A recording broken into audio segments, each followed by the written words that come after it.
नमस्कार, मैं विनोद कुमार शुक्ला। अड्डा पर आपका स्वागत है। बिहार के चुनाव की डेट आए भी काफ़ी दिन हो गया और धीरे धीरे नॉमिनेशन फाइल करने की आखिरी तारीख भी नज़दीक आ रही है। जब आप ये वीडियो देखेंगे उसके अगले दिन आखिरी तारीख होगी नॉमिनेशन फाइल करने की। लेकिन गठबंधन जो है वो अब तक इस बात पर ही सहमति नहीं बना पाया कि कौन कितनी सीट लड़ेगा। अब इसमें कई विरोधाभासी चीज़ें हुई हैं, जैसे ये कि राहुल गांधी या कांग्रेस ने अपने कार्यकर्ताओं से, अपने पार्टी के नेताओं से, फंक्शनरी से ये कह दिया है कि आप जो 243 सीटें हैं उस सारी सीटों पर लड़ने के लिए कैंडिडेट्स और वो तैयारी रखो और अगर ज़रूरत पड़ी तो 243 सीटों पर चुनाव लड़ेंगे। एक बात। दूसरी बात ये कि लालू प्रसाद यादव ने अपने कैंडिडेट्स के नाम घोषित कर दिए, उनको टिकट दे दिया। लेकिन जब तेजस्वी यादव केस की सुनवाई के लिए जब दिल्ली गए तो वहाँ से लौटने के बाद आनन फानन उन्होंने वो कैंसिल किया। अब तीसरा ये कि CPI-ML जो महागठबंधन का एक घटक है, उसने आज अपने 18 सीटों पर अपने दावेदार के नाम घोषित कर दिए। पिछली बार वो 17 सीटों पर वो चुनाव लड़े थे और वो 12 के आसपास, मतलब उनका स्ट्राइक रेट सबसे बेहतर था। अब ये जो सारी स्थितियां हैं ये क्या दिखाती हैं, ये जो डेवलपमेंट्स हो रहे हैं एक के बाद एक, उस पे क्या तैयारियों पर नज़र है। देखिए, सबसे महत्वपूर्ण बात यह है कि जब 17 तारीख जो है वो चुनाव आयोग ने घोषित कर दिया है कि 17 तारीख को वो मतलब चुनाव का जो शेड्यूल है वो आ चुका है, उसमें चुनाव आयोग ने 17 तारीख को चुनाव नॉमिनेशन फाइल करने की आखिरी तारीख घोषित मतलब हुआ है। गजट नोटिफिकेशन 10 को हुआ है। लास्ट डेट जो नॉमिनेशन का है वो 17 है, स्क्रूटनी 18 तक होगी और 20 तक कोई भी व्यक्ति नाम वापस ले सकता है। 6 तारीख और 11 तारीख को जो है वो नाम वापसी हो सकती है। सेकेंड फेज़ का जो नॉमिनेशन है वो 20 तारीख लास्ट डेट है और लास्ट डेट ऑफ विड्रॉल 23 तारीख है और वोटिंग जो है वो 11 नवंबर को है। रिजल्ट जो है सब 14 तारीख को आ जाएंगे। अब इन परिस्थिति में जो 4 प्रमुख घटक हैं महागठबंधन के, राष्ट्रीय जनता दल, कांग्रेस, CPI-ML और विकासशील इंसान पार्टी, ये सब की बातें अलग अलग हैं। RJD 100 से ऊपर 140-42 सीटें लड़ना चाह रहा है। कांग्रेस का दावा 70 सीटों का है। 40 सीट पर दावेदारी CPI-ML की है और लगभग उतनी ही सीटों पर विकासशील इंसान पार्टी VIP मुकेश सहनी की जो पार्टी है वो चुनाव लड़ना चाह रही है। अब इसमें जो RJD है वो किसी भी कीमत पर कांग्रेस को 50 से 55 सीटों से ज़्यादा देने के लिए नहीं तैयार है। पिछली बार वो 70 पर लड़े थे और 17 जीत करके आए थे। उनसे बेहतर स्ट्राइक रेट जो है वो CPI-ML का था और उसी बेहतर स्ट्राइक रेट के कारण इस बार CPI-ML 40 सीटों की मांग कर रही है और उसने आज 18 नामों की घोषणा भी कर दी। अब जब तेजस्वी यादव दिल्ली थे तो उन्होंने कांग्रेस के नेताओं से बिना मुलाकात किए वापस पटना चले गए और अभी जब चुनाव की घोषणा के दौरान भी या उसकी घोषणा से पहले राहुल गांधी इस सब चर्चा के लिए उपलब्ध नहीं थे। वो विदेश यात्रा पर थे, कभी कोलंबिया थे, फिर उसके बाद वो और दूसरे देशों में की यात्रा पर थे। अब इन सब परिस्थितियों के बीच ये जो गठबंधन का पेच फंसा हुआ है वो कैसे सॉल्व होगा, वो कितनी जल्दी सॉल्व होगा, इसलिए कि सिर्फ एक दिन का टाइम बचा है और चर्चा बहुत ज़्यादा है। चर्चा ज़्यादा इसलिए है कि कांग्रेस अगर उसको 70 सीटें नहीं मिलती है तो वो पूरी सीट पर लड़ने का मन बना रही है। तेजस्वी यादव पहले ही घोषित कर चुके हैं कि अगर उन बातों पर उनकी बातों पर सहमत नहीं बनी तो वो खुद अकेले जा सकते हैं। दूसरा ये कि उनकी ये जिद कह लीजिए या उनकी ये कोशिश है या उनकी ये मांग है कि उनको मुख्यमंत्री पद का कैंडिडेट गठबंधन का घोषित करके चुनाव लड़े गठबंधन। इस पर बाकी लोगों को छोड़ करके कांग्रेस असहमत दिख रही है। कांग्रेस के प्रवक्ता ने कांग्रेस के लोगों ने, कांग्रेस के बहुत सारे प्रवक्ता ने साफ तौर पर बोला कि ये जो जिम्मा है, ये जिम्मा जो कांग्रेस लेजिस्लेटिव पार्टी चुनाव जीत कर आएगी वो डिसाइड करेगी कौन मुख्यमंत्री होगा और कौन नहीं होगा। लेकिन इस बीच मुकेश साहनी ने उप मुख्यमंत्री पद की दावेदारी बता दी कि उप मुख्यमंत्री पद उनको चाहिए। तो इस तरह से अगर आप देखिए तो बहुत सारे मसले जो हैं वो सामने हैं जिनको आयरन आउट करना है, जिन पर चर्चा करनी है, जिसका रास्ता खोजना है और उसके बाद ये डिसाइड होने के बाद कि कौन कितनी सीटों पर चुनाव लड़ेगा। कुछ ऐसी सीटें हैं जिस पर सबका दावा होगा, जो उस गठबंधन का श्योर शॉर्ट सीट्स होंगी, जहां वो गठबंधन चुनाव लड़ेगा तो जीतेगा ही, उस पर सबका दावा होगा।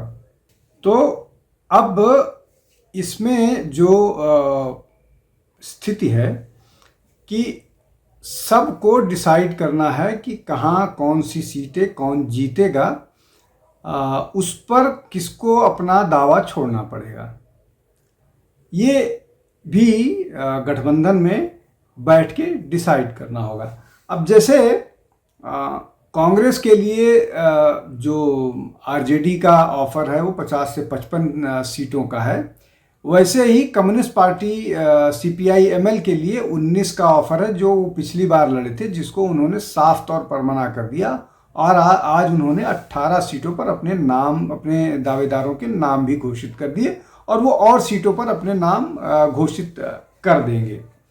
इसके अलावा अगर आप तैयारियों की बात करें तो चुनाव अगर आप इसको नॉमिनेशन से जोड़ें, जो नॉमिनेशन की तारीख है 17, तो 17 से अगर फर्स्ट फेज है तो 17 से 6 के बीच में सिर्फ 20 दिन का समय बचता है एक कैंडिडेट को, और दूसरा फेज में अगर 20 है तो 20 से 11 में भी लगभग 20-21 दिन का ही अंतर पर, मतलब कुल मिलाकर के सभी कैंडिडेट्स को 20 से 21 दिन का टाइम मिलेगा। और विधानसभा इतनी भी छोटी कॉन्स्टिट्यूएंसी नहीं होती है कि उसके लिए जो है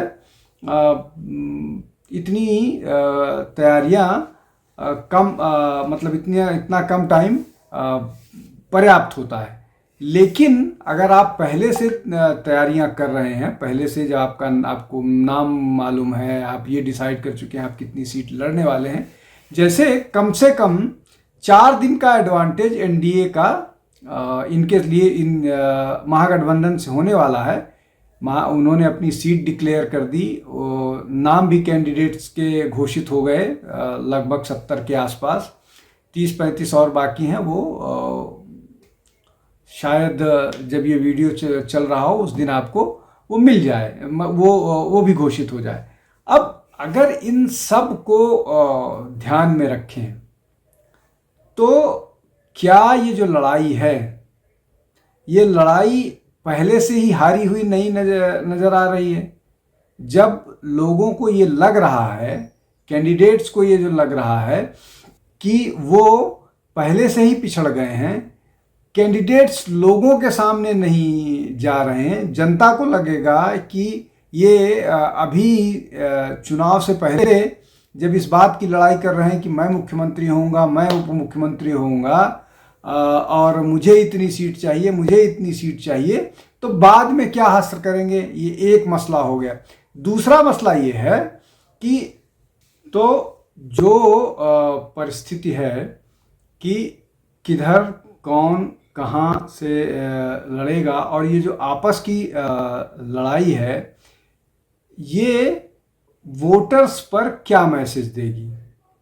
अब वोटर्स पर जो मैसेज जाएगा और उस पर जो कहा जाता है कि करेला और नीम चढ़ा, तो महागठबंधन जो लगातार उसने एक रैली निकाली वोट चोरी को लेकर के, क्या वो वोट चोरी उस परिस्थिति में कोई प्रभाव डाल पाएगा जब लालू प्रसाद यादव और उनके परिवार समेत 14 लोगों को IRCT घोटाले में उस पूरे मामले में कन्विक्ट किया है।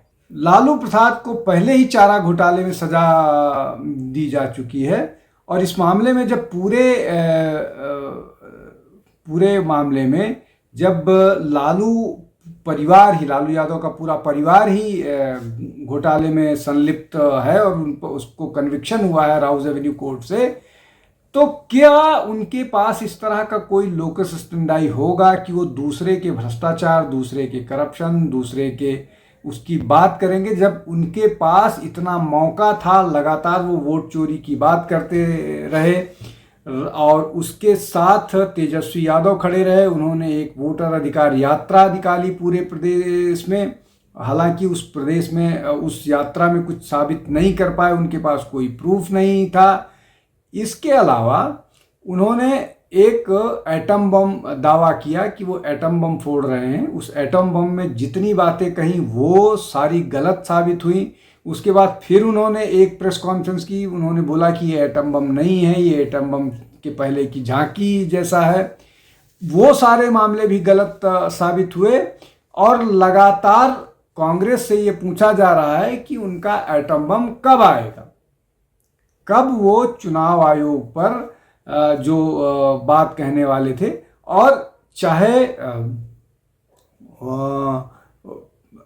EVM की बात हो या वोटर लिस्ट की बात हो या महाराष्ट्र चुनाव में धांधली की बात हो, उन सब को लेकर के बावजूद इसके कि ये अदालत की शरण में गए, SIR को लेकर के अदालत की शरण में गए, लेकिन सारा मामला उल्टा पड़ा।